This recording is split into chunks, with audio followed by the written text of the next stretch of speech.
अध्यक्ष महोदय, मैं इस अमेंडमेंट बिल पर बीजू जनता दल की तरफ से बोलने के लिए खड़ा हुआ हूं। मेरे नेता नवीन पटनायक मुझे मौका दिए हैं, इस बिल के विरोध में मैं बोलने के लिए खड़ा हुआ हूं। सर, वक्फ का जो जमीन है, वक्फ का जो जमीन है, ये हमारे जो पूर्वजों जिनके पास ज्यादा जमीनें थी उन लोगों ने दान दिया था, दान किया था। इस कारण किया था कि इस जमीन पर कुछ डेवलपमेंट काम होगा, गरीबों का काम होगा, कुछ हॉस्पिटल्स बन सकते हैं, मदरसा बन सकते हैं, मस्जिदें बन सकती हैं, या फिर जहां कब्रिस्तान का समस्या रहता है, असुविधा रहता है, वहां कब्रिस्तान बन सकता है। इसी के कारण ये दान दिया गया हुआ जमीन था। तो इतने सालों से मैं कभी उस एक्ट के अंदर नहीं जाना चाहता, क्योंकि काफी एक्ट के बारे में माननीय सदस्य सब बता चुके हैं। मैं इस एक्ट के अंदर घुसना नहीं चाहता, कौन से एक्ट में क्या लिखा है। लेकिन इस वक्फ बोर्ड को, या हर राज्य में जो वक्फ बोर्ड है, उसको सिर्फ मुसलमान, माइनॉरिटीज मुसलमान ही चलाते थे, उसको मैनेजमेंट करते थे, और आज तक ये चले आया था। हाँ, हो सकता है कि बहुत से राज्यों में गड़बड़ी भी हुई है, बहुत से राज्यों में समस्या भी हुई है, दूसरी जगह जमीनें हड़पी भी गई हैं, वो बात ठीक है, उसको ठीक करना जरूरी है, वो सबका दायित्व है कि उसको ठीक किया जाए। लेकिन मुझे एक चीज समझ में नहीं आ रहा है अध्यक्ष महोदय, कि जिस बात को लेके सारा भारतवर्ष के मुस्लिम कम्युनिटी टेंस में है, चिंताग्रस्त है, कि इसमें जो गैर मुस्लिम को मेंबर रखा जाएगा, वो क्या करेगा, कैसा करेगा, ये चीज को सोच के उन लोग काफी हद तक टेंस है, चिंतित है। इसी के कारण बहुत से जगह में स्ट्राइक हो रहा है, धरना दिया जा रहा है। लोग बोल रहे हैं कि हमारे शरीयत के अंदर, हमारे कौम के अंदर सरकार बेकार जबरदस्ती क्यों घुस रही है, क्यों इंटरफेरेंस कर रही है। ये जो चीज है, ये सबके दिमाग में है। ये बात हम जानते हैं अध्यक्ष महोदय, कि जब 2014 में मोदी जी की सरकार बनी, उनका स्लोगान भी था कि सबका साथ, सबका विकास, सबका विश्वास। वो विश्वास से वो आज देश के प्रधानमंत्री हैं। तो ये मुसलमानों में अविश्वास वातावरण क्यों है अध्यक्ष महोदय? उनके दिल में ये डर क्यों है कि हमारे साथ भेदभाव किया जा रहा है? इस चीज को हटाना बहुत जरूरी है। ये सरकार का दायित्व है कि मुसलमानों के दिल से ये डर को हटाना चाहिए कि हम सबका साथ, सबका विकास जरूर करेंगे। आप लोग भी इसी देश के नागरिक हो। ये देश, जो देश भारत का संविधान बाबा साहेब आम्बेडकर ने लिखा था कि किसी के धर्म में भी इंटरफेरेंस किसी का अन्य धर्म का होना नहीं चाहिए। अध्यक्ष महोदय, मैं छोटा सा राज्य उड़ीसा राज्य से आता हूं। मेरा गांव में सिर्फ हमारा परिवार मुस्लिम परिवार है, वहां पर बाकी सब हिंदू धर्म के लोग रहते हैं। इतने साल से हम लोग वहां खुशहाली जिंदगी बिता के चलते हैं। जब गांव की मां ठकुराइन का पूजा होता है, यात्रा होता है, तो हमारे परिवार से कोई ना कोई एक नंबर आदमी वहां खड़ा रहता है, तब वो यात्रा निकलता है। उसका मतलब है कि भाईचारा है, उसका मतलब है हम लोग सब एक हैं। हमारे अंदर भेदभाव बिल्कुल नहीं है और नहीं भी रखना चाहिए। हमारा राज्य है जगन्नाथ का राज्य, प्रभु जगन्नाथ का राज्य। सारे उड़ीसा के लोग प्रभु जगन्नाथ को भक्ति करते हैं, न केवल हिंदू करते हैं, सब धर्म के लोग करते हैं। और अध्यक्ष महोदय, मैं आपसे कहना चाहता हूं कि प्रभु जगन्नाथ के जो सबसे बड़े भक्त हैं वो मुसलमान है, उनका नाम है सालो बेग। सालो बेग वो जगन्नाथ को इतना भक्ति करते थे कि वो एक नंबर में आते हैं, उसके बाद बाकी भक्त आते हैं। और जगन्नाथ भी उनको इतना चाहते थे, इतना प्यार करते थे कि जब साल में एक बार रथ यात्रा निकलता है अध्यक्ष महोदय, आप जानते हैं पुरी का रथ यात्रा पृथ्वी में सबसे बहुत बड़ा रथ यात्रा होता है, लाखों लोग वहां पर समावेश होता है। जब रथ वहां निकलता है तो रथ यात्रा के वक्त जो बड़ा दांडो बोलते हैं, जो बहुत बड़ा रथ यात्रा जाता है हमारा भगवान का, वो रथ यात्रा के रास्ते में उनका मजार सालबेगा का मजार वो पास में है, कुछ दूर जाने के बाद उस मजार के पास रथ यात्रा रुकता है, यानी प्रभु जगन्नाथ रुकते हैं, अपने भक्त से मिलने के लिए रुकते हैं अध्यक्ष महोदय। उसके बाद उनके मजार में जाके भोग चढ़ाया जाता है, फिर रथ आगे बढ़ता है। ये हमारा भाईचारा है, हमारा उड़ीसा का भाईचारा है अध्यक्ष महोदय। तो भारतवर्ष में ऐसा क्यों नहीं हो सकता? हमारा देश में भाईचारा क्यों नहीं हो सकता? मुसलमानों के दिल में डर क्यों है?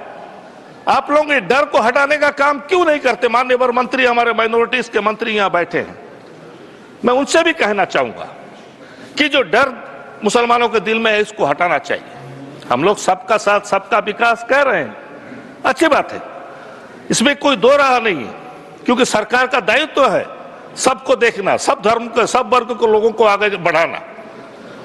तो ये बात क्यों दिल में आता है, उसका कुछ कारण है अध्यक्ष महोदय। हमारे धर्म में 5 वक्त का नमाज रोजा जो हम लोग मानते हैं, करते हैं, जहां पर भी अगर नमाज का टाइम होता है हम लोग थोड़ा नमाज पढ़ लेते हैं, तो नमाज पढ़ने से रोका नहीं जाना चाहिए अध्यक्ष महोदय। मैं विनती करूंगा सरकार से कि ये चीज मत किया करें। लोग क्यों मना करेंगे? नमाज अगर कोई पढ़ता रहेगा उसको लात मारा जाता है, हम लोग वीडियो में देखते हैं, सोशल मीडिया में। ये गलत चीज, ये अच्छा चीज नहीं है अध्यक्ष महोदय, ये बहुत गलत है अध्यक्ष महोदय। अगर दूसरे धर्म दूसरे वर्ग का अगर वहां रास्ते में अगर प्रोसेशन जाता है तो मना नहीं किया जाता। हर जगह देखिए, सारा भारतवर्ष में पूजा करने का जगह भी हर जगह नहीं है, इसीलिए रोड में ही पूजा किया जाता है। शायद वो अगर वो दुर्गा माँ का पूजा हो, वो महाराष्ट्र में गणेश जी का पूजा हो, तो रोड में ही किया जाता है अध्यक्ष महोदय, क्योंकि रास्ता जगह कहीं नहीं मिलता शहर में, रोड के ऊपर ही ब्लॉक करके किया जाता है। तो मना तो किसी को नहीं करना चाहिए। अगर एक आदमी 2 रकात नमाज पढ़ लिया तो उसे लात मारना भी नहीं चाहिए। ये चीज सरकार को देखना बहुत जरूरी है। ये सब चीज होने से ही सबका साथ सबका विकास जो नारा हमारे प्रधानमंत्री जी दिए हैं, ये आगे बढ़ेगा। माणिकगढ़ करके एक जगह है अध्यक्ष महोदय, खोर्धा जिला में माणिकगढ़ करके एक जगह है जहां पर रथ यात्रा, वहां भी रथ यात्रा होता है। तो रथ यात्रा के समय छेरा पोहरा करते हैं। छेरा पोहरा का अर्थात झाड़ू मारा जाता है, वहां पर सफाई किया जाता है। पूरी में वहां के राजा, वहां के जो राजा है गजपति महाराज, वो छेरा पोहरा करके साफ करते हैं। लेकिन माणिकगढ़ में एक मुसलमान छेरा पोहरा करता है, उसके बाद रथ यात्रा शुरू होता है अध्यक्ष महोदय। आज जो बात हमारे माननीय मंत्री जी ने कहा कि बहुत से हमारे ईसाई धर्म के गुरुओं लिख के दिए हैं कि हम वक्फ बोर्ड को समर्थन करते हैं। उन्होंने कहा कि केरला में एक ऐसा इशू हुआ था, कुछ जगह में कुछ लोग बस गए हैं, जो जगह की वक्फ बोर्ड का है वो प्रॉब्लम है, उसको सॉल्व करने के लिए उन लोग सब लिख के दिए हैं कि हम लोग ये वक्फ बिल को समर्थन करते हैं। मैं मना नहीं कर रहा हूं, अगर कोई धर्म के लोग अगर लिख के दिए समर्थन कर रहे हैं, उसमें कोई दो राह नहीं है। लेकिन जब वही ईसाई धर्म के लोग, जब कोई उसमें अगर धर्म में जोग देने जाता है या वो शामिल होने जाता है, तो उसको अपोज फिर क्यों किया जाता है? हर इंसान का स्वाधीनता है, कोई भी इंसान कोई भी धर्म पालन कर सकता है, उसमें हमारा संविधान में है, उसको अटकाने का कोई जरूरत ही नहीं है। अध्यक्ष महोदय, आज बहुत से ये जो बिल में अलग अलग प्रॉब्लम्स आया है, जो हमारे माननीय सदस्य सब यहाँ पर डिस्कशन किए और बताए कि कौन कौन सा समस्या है। एक क्लॉज ऐसा भी है कि जिसके नाम में जो दंड होना चाहिए वो अगर हट गया तो उसको 50,000 रुपए तक सिर्फ जुर्माना होगा। तो बहुत से लोग ऐसे भी हैं जो जगह दबा बैठे हैं, जमीन दबा बैठे हैं, उन लोग 50,000 रुपए देकर छूट जाएंगे। सच्चार कमेटी जब रिपोर्ट दिया, उनके रिपोर्ट में ये कहा गया कि बहुत इलीगल जमीन सब लोगों के पास है। सबसे ज्यादा जमीन सरकार के पास है। सर, अगर सरकार के पास अगर इतना जमीन है, सरकार अभी अगर ये बिल अगर पास हो गया, वहां से हो गया, यहाँ भी आपका मेजॉरिटी हो सकता है, तो सरकार के पास इतना जमीन है, ये जमीन तो सरकार छोड़ेगी नहीं, ये जमीन तो ले लेगी। तो वक्फ का जो जमीन है ये सरकार के पास चले जाएगी। कई लाखों एकड़ का हिसाब माननीय वन मंत्री जी दे रहे थे कि 12,000 करोड़ तक उसमें इनकम हो सकता था, लेकिन 160 या 170 करोड़ हुआ है। अगर सरकारों के पास जो जमीनें हैं, ये जमीन अगर सरकार के पास चलेगी, सरकार ने अगर नहीं दिया तो जमीन का जो जितना एकड़ जमीन बोल रहे हैं वो तो कमेगा, कमने से उसका इनकम भी कमेगा। उसको किस तरह से माननीय वन मंत्री हैंडल करेंगे, वो हमारे कौम के लोगों को और सदन को भी आपको जानकारी देना बहुत जरूरी है। अध्यक्ष महोदय, अभी एक बात को लेकर सब बहुत चिंतित है कि एक मुसलमान को उसका प्रैक्टिस के बारे में 5 साल तक वो इस्लाम धर्म ठीक से पालन किया है कि नहीं, उसको प्रूफ देने का प्रावधान रखा गया है। वो प्रूफ दे तो कैसा दे अध्यक्ष महोदय? वो किसको बताए कि मैं इस्लाम धर्म में ठीक से पालन करता हूं? वो टोपी पहना या दाढ़ी रखेगा या क्या उसका क्राइटेरिया होगा? दाढ़ी टोपी तो मैं नहीं रख सकता, मैं एक पक्का इस्लाम धर्म का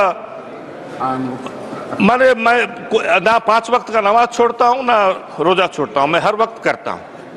लेकिन इस चीज को जो कि 5 इयर्स का दिया गया है प्रैक्टिस मुस्लिम जानने के लिए, ये चीज को भी प्रावधान को हटाना चाहिए। कम से कम इस चीज को हटा देना चाहिए। मान्यवर मंत्री यहाँ बैठे हैं, मैं उनसे गुजारिश करूंगा कि कम से कम इस चीज को हटा देना चाहिए कि वो अपने आप को कैसा प्रूव करे कि वो इस्लाम धर्म में 5 साल है, 5 साल उसका प्रैक्टिस कर रहा है। इस चीज को हटा देना चाहिए। अध्यक्ष महोदय, मैं उम्मीद करूंगा कि जो बात आज माननीय मंत्री जी बोले कि इस बिल पास होने से, इस बिल के वजह से गरीब मुसलमानों को बहुत मदद होगी। अगर सचमुच ऐसा हुआ तो जरूर इस देश के मुसलमान भी आपको यकीन करेंगे और उम्मीद करेंगे कि आप एक चीज गारंटी आपको देना पड़ेगा या सदन को आपको एश्योरेंस देना पड़ेगा, जो ये बिल पास होने के बाद ये जो जमीनें हैं, ये जमीनें किसी और दूसरे को दिया नहीं जाएगा। ये बिल वक़्फ़ का जमीन वक़्फ़ के अंडर में ही रहेगा, मुसलमान के अंदर में रहेगा।